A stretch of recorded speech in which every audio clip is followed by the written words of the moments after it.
chaînes et organisations l'ont annoncé, les victoires de la musique 2023, diffusées en direct ce vendredi 10 février à 21h10 sur France 2 et animées cette fois par Laurie Tillman en solo, continuent d'évoluer pour plus de diversité. Alors, pourquoi voit-on les mêmes nommés d'une année sur l'autre ? 2023 sonne pour les victoires de la musique. Le retour à la normale ce vendredi 10 février dès 21h10 sur France 2, avec un public non masqué, contre des figurants en 2021. Mais aussi de nombreux artistes déjà présents, et parfois récompensés, avant la crise sanitaire cette fois encore en lice, Angèle, Pomme, Jeanne Adele. De la même façon, Orelsan, sacrée l'année passée, est nommée 3 fois, tandis que Juliette Armanet et Clara Luciani, nos 2 favorites pour la 37e édition, concourent pour 2 prix. Et le favori n'est autre que Stromae, président d'honneur de l'édition 2022 qui avait fait le show sur scène. Un coup de jeune parmi les votants. Pourtant, en coulisses du show dédié à un homme de télé disparu il y a peu, plusieurs changements sont annoncés.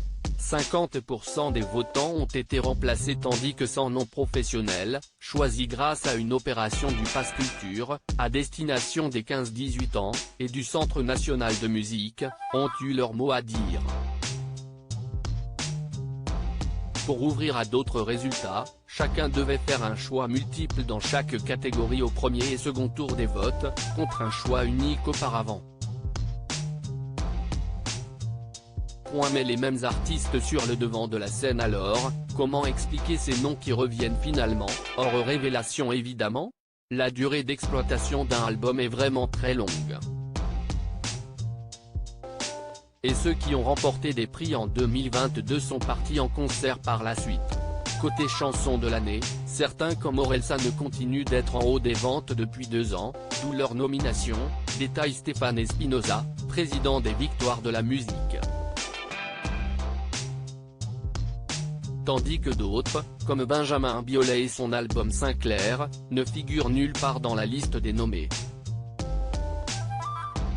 De là à citer le tube de Stromae tous les mêmes, il n'y a qu'un pas. À lire aussi victoire de la musique 2023, date, animation en solo, favori, nouveau votant. Tout ce qu'il faut savoir sur cette 38e cérémonie.